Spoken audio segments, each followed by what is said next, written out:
Hey guys, Thomas the Silly Genius, and I'm here to review Frozen 2.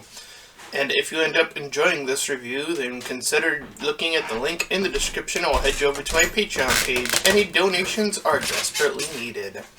Alrighty then, I thought Frozen was fine. It had some nice music. And after the fact, with hindsight, the whole villain thing, it was alright, whatever.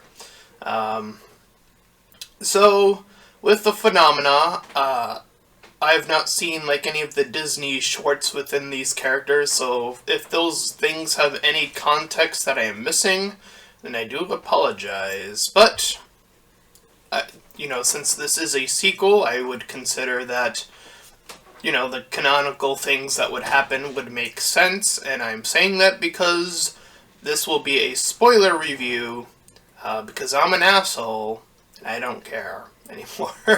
Alright, so anyways, we see them once again in a flashback as kids, and they're all playing around, and their dad tells them of this enchanted forest, where 4 elementals were all doing their thing, and that the Arendelle people met this other group of people.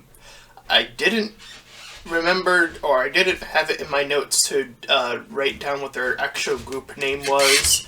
I ended up just calling them the spiritual group, because it's kind of what they were, I guess, or Druids. They're kind of like Druids, except apparently, according to them, they don't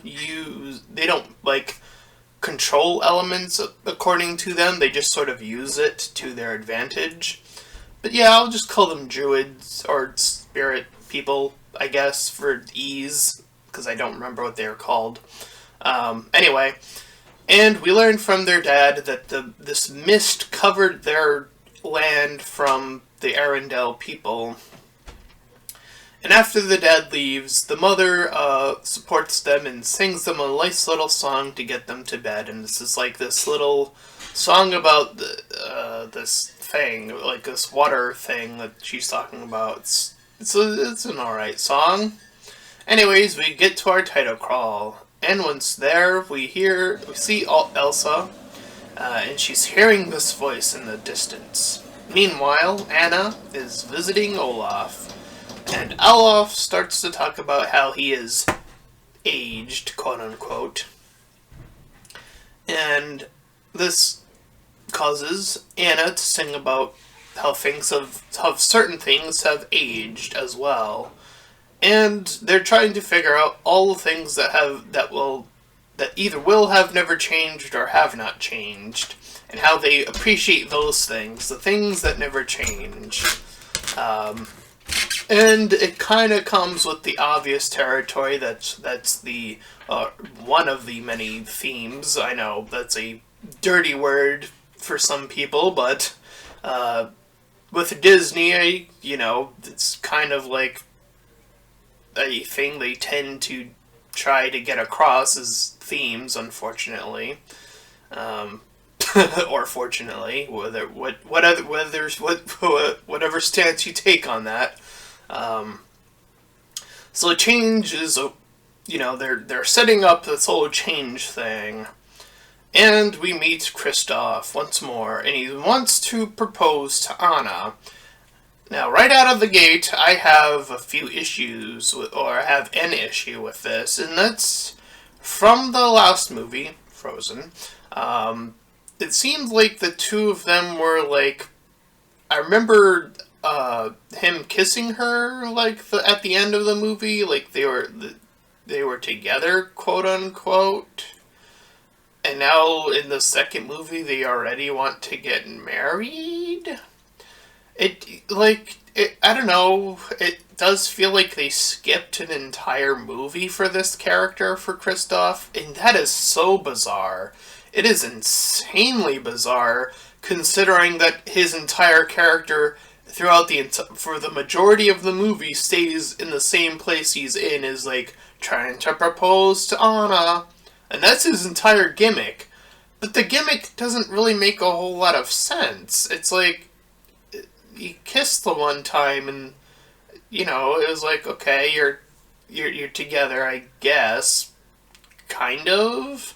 But you really didn't spend that much time together, and you're already gonna propose. Like, you were mocking that in the first movie, like, oh, you just met this guy, you're gonna propose to him? And now it's like, oh, you just met this guy, now you're gonna propose to, or he's gonna propose to you, and you're gonna say yes, obviously, at the right time. It's like, probably should have saved that for something else. Like, I don't know. I assumed that this whole Frozen phenomena was going to lead to a Frozen 3 out of the gate, but as soon as I saw that, I was like, oh, they're just going to skip that, all that stuff. Okay. Anyways, Elsa also comes out singing how she also doesn't want things to change, because things have finally calmed down in the kingdom. Everything's fine. Everything's totally fine. And as she comes back in, they all group up. All, you know, her, Anna, Kristoff, his reindeer, Sven, and Olaf, all play a game of charades for some reason. I don't know. It's there to waste a little bit of time, which is so bizarre considering that there is so much going on in this movie. Anyway, Elsa once again hears the voice as she's up doing her little charade thing. And as she leaves to go take care of that, Kristoff once again fails at his proposal. Because whoop-a-doop-a-doop. Anna's too concerned about Elsa. So she goes to her and sings the mother song from the beginning. It's a nice reprise from the two of them. Elsa's still hearing the voice, and when she's on her own after the fact. And she starts to sing about the Whisperers and how she's definitely not gonna check it out, but I don't know. She's sort of tempted a little bit at the end. She's like, oh, I was done with adventures, but I don't know, my nature's a little like, I want to get out there too. Outside, she starts to see that the elements, the four elements, start to go out of whack. So she gathers up the crew, her town, and they're all trying to leave. And Anna's a little bit upset. She's trying to figure when they're, like, leaving. The troll creatures from the first movie make a quick, like, little appearance, I guess, to give the two of them their quest. They mention how the elements are, like, going out of control, and how at first Elsa was, like, the one people feared, and now they need her power to, like, save the world, or save Arendelle in this case. And I'm gonna tell you right now, it leads to something bad, but we'll get there anyway. So the entire squad, Elsa, Anna, Kristoff, Sven, and Olaf head out. And we cut to a little, like, another moment of, like, we're cutting for time. Olaf is reading off all of these facts. It's going on for a while. Anyways, we see Kristoff, no surprise here, once again mess up. Elsa hears the voice. And she gets to the border where the mist is, and she manages to clear it, and they're starting to move inside. But as they start to walk inside, they are very quickly pushed all the way to the other side of it.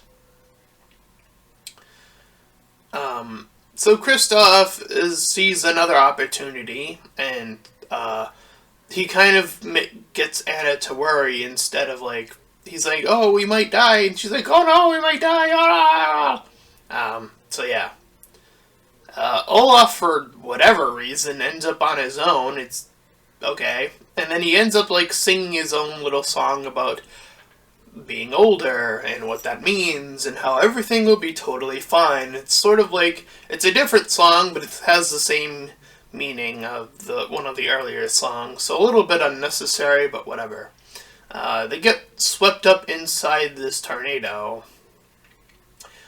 So Elsa gets trapped inside, and while she's in there, she sees all of these visions of the past. all these leaves are moving around and whatnot. And once they calm down, when she calms down the tornado, they see a nice version of their dad. So they manage to get out with Elsa's help. After that, as soon as they get out, they meet the spirit people, and the spirit people are holding up their weapons, like, what's all this? And Olaf then goes on to the spirit people and recaps parts of the first movie, like, in the way Olaf can, of like, this happened, and this happened, and this happened. Goes on for a bit. Probably, gets the kids to laugh because of the way he's explaining it, and if they've seen the first movie, which they probably have. Anyways, they meet with one of their guards, Anna and Elsa do.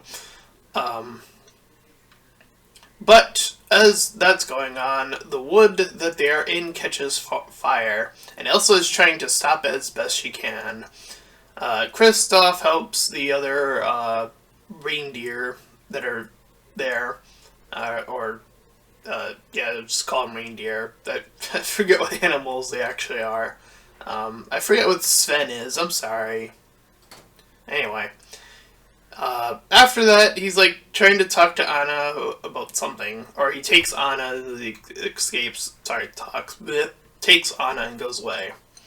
Also stops a fire lizard, which is causing this little commotion. Excuse me.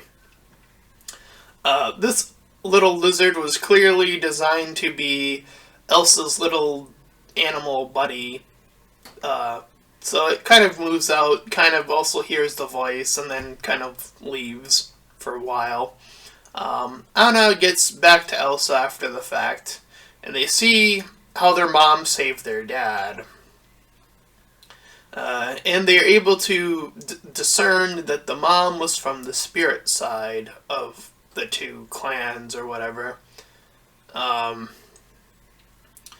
once the spirits people see that they're saved and see this as well, they sing the opening theme, which is a nice little, it's a nice song. Probably one of the nicer songs, and they finally get to do the whole thing, or at least I think they do. Anyways, Kristoff meets this other spirit dude. The spirit dude gives him some advice. I have no idea what his name was. But he's like this other guy that also talks to reindeer for whatever reason. It's like, oh, okay, sure, you do that, man. Anyways, Anna also talks to their main guard about like what's going on. Meanwhile, Elsa's talking to this spirit lady about the fifth element and how there is one, and we already know where that's going, but because it's Elsa. Ooh, big surprise, spoilers. Anyways, these earth giants pass by and they get free. They're like, oh no! Meanwhile, Anna gets updated onto where they need to go, so they're like heading out. Meanwhile, Kristoff thinks that he's getting the proposal right. He has all these reindeer. He has this big speech, and then he ends up saying it to the wrong person. And the wrong person ends up like, yeah, they went to do their quest. And then he's like out of the movie for the rest of the song after he sings his first and only song in the entire movie, which I've seen other people review it, and they say like it's this sudden 80s like video movie thing or whatever, like a MTV music video or whatever. I think it's fine. He's like singing Being Lost without Anna all of a sudden, and like I said, it feels like an entire gap of a movie was missed out with the two of them actually interacting and dating or whatever. Anyways, so Anna and Elsa head out. They find their parent ship here. They're like very confused. They find the scroll, and Elsa puts water. Like she pulls out water and she forms ice. So that's a new power for Elsa. She's able to very briefly control water too now, and Elsa believes in Anna, after all the stuff she's done. And Anna is very afraid that Elsa is taking on too much responsibility. Because throughout this movie, she's always like, oh, I need to do all of this, and Anna's always been like, let me keep helping you. You keep running into the fire, like, stop it. Like, I have to run into the fire with you. They say, I think that was in the trailer, if I remember correctly. But Elsa pushes her away anyways, because Elsa is afraid that she's going to, if she brings Anna along, that she will end up hurting Anna, or Anna will get hurt on her own, while Elsa is on watch, or something along those lines. So anyways, Anna ends up drifting right into the rock giant, so oops! Elsa, you ended up getting Anna into trouble anyway! Whap whap. Anyways, Elsa doesn't want Anna to get hurt. She did all that. It didn't work. Or, probably didn't work as well as she thought it would. Anna and Olaf, end up in a cave. Meanwhile, Elsa preps to cross this river, and you've seen this in the trailer where she's trying to run into the water, and she gets dunked down twice. And after the second time, she ends up battling a water horse. She manages to tame the water horse after a pretty cool fight scene. Elsa sings "Let It Go" Part 2 as she's singing about her dreams and this voice once again. And we see another hint to the first recap, a recap of the first movie as we see all of these memories. And we even see her once again sing a little bit from the memories of "Let It Go," and Elsa's all like, oh no, not that song. Even though right now I'm singing "Let It Go" Part 2, as close as it can possibly get to "Let It Go" Part 2. It's like, come on. You're ridiculous, Disney.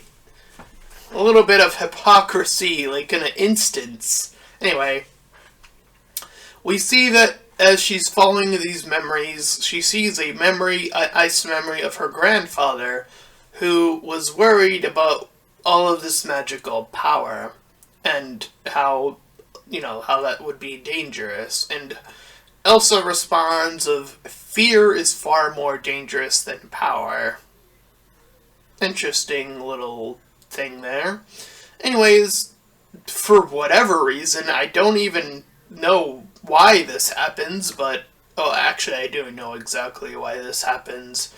Out of context, Elsa ends up being frozen, and I know exactly why they did this, in terms of because it's Frozen 2, and in Frozen 1, Anna was frozen, so of course, in Frozen 2, Elsa needs to be frozen this time, because we gotta reverse the rules. However, in the context of the film, there is nothing in this movie would explain why Elsa was suddenly frozen. Like, in the first movie, it was like Elsa shot Anna, and it caused Anna to, freeze up slowly over time. Fine. I can, with magical properties all abound, I can suspend my disbelief for that. However, Elsa is just suddenly frozen? ? Why? It makes no sense in this movie. Couldn't she just unfreeze herself? Isn't that something she can do? I don't know. Anyways, the ice memories make their way all the way to Anna and Olaf, who are in this separate cave, and they see the grandfather, and they also make it out, and Olaf starts to fade away. So she says her "I love you," and her love note travels into the snow and starts to move. And Anna sings about being alone and accepting this darkness, and it's all okay, that was a pretty abrupt shift. And she makes another shift within her song. Is like, okay, I gotta take much smaller steps in what I'm trying to do next, because I'm all alone now. Um, so, this is the part of the movie that's like, oh no. So anyways, she gets the giant rocks to like follow her, and you're like, okay, what is she doing?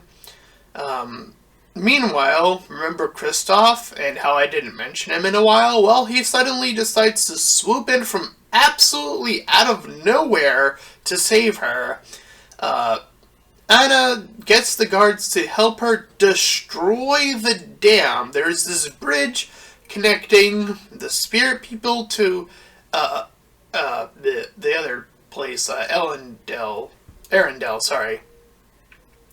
And I'm like, okay, you made this way too complicated, but I'll get to that after I conclude the recap. So anyways, the rock giants destroy the dam. This somehow causes Anna to be unfrozen and dropped. She gets her horse and turns it into an ice horse and rides in front of the flood that is making its way to Arendelle because the bridge was preventing it from happening. The mist, so the mist is like dissipating. Anna gets a little hint and then sees Elsa after the fact. And the two sisters talk about how they're the two sides of this new metaphorical bridge that is connecting. So Elsa brings back Olaf, and Kristoff finally gets his proposal right. Woo! And Anna is made Queen of Arendelle. Elsa gets an update of like charades and she ends up heading back. Now, my big problem with this ending, with Anna suddenly deciding to destroy this bridge, let's go over how complex they decided to make this. So let me get this right, okay? So, there was a peace meeting between Arendelle and the Spirit People, and one person among Arendelle, their grandfather, was like, I'm gonna be the evil guy.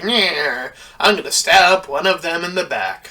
And this bridge is gonna lead me to it. So that happens. He does his thing, time passes by, and this causes, for whatever reason, a mist to come over and separate Arendelle from the spirit place. And not only that, the thing that is holding this mist in place for whatever reason is the bridge? Question mark? It wouldn't be the reveal of their grandfather being an evil character. No. The entire bridge holds an evil presence of the memories of what happened then, caused the mist to appear, and the bridge must be destroyed in order for the mist to dissipate and for Arendelle to be crushed by it. Now, I didn't say this, but the people of Arendelle fled, and they fled from the town. They didn't go back in. But they were still looking at Arendelle as the flood was coming in, and as Elsa rode in front of the flood. But like, I want to say 3 seconds away from making Anna suddenly, like, a villain. Like, they were 3 seconds away from, like, oh, what are you actually doing? What are you doing? Like, why did you make it that complex? Like, simplify it. Don't make, and I think I know what they were trying to go for. It's like they're the metaphorical bridge or whatever, and they don't need a physical bridge to get there. They can get there through the mist that has lifted. But it's like, I feel like the reveal should have lifted the mist on its own, and it didn't. Like, and they could have apologized for it, but they don't. It's like, what? Okay, destroy bridges, good happens. I don't know. Yeah, it's a pretty dumb ending, and like they have other dumb moments of like Elsa's frozen this time for reasons. Kristoff is always trying to propose to Anna. Whoops, he's failed all these times. He's gotta get it right though eventually. Oop-a-doop-a-doop. Olaf's being Olaf, and it's either slightly charming or very annoying, or somewhere in the middle. Um, yeah, it's alright. It's like, it's fun. I'd give it a 5 out of 10. It's like, oh, I feel like they definitely missed the mark.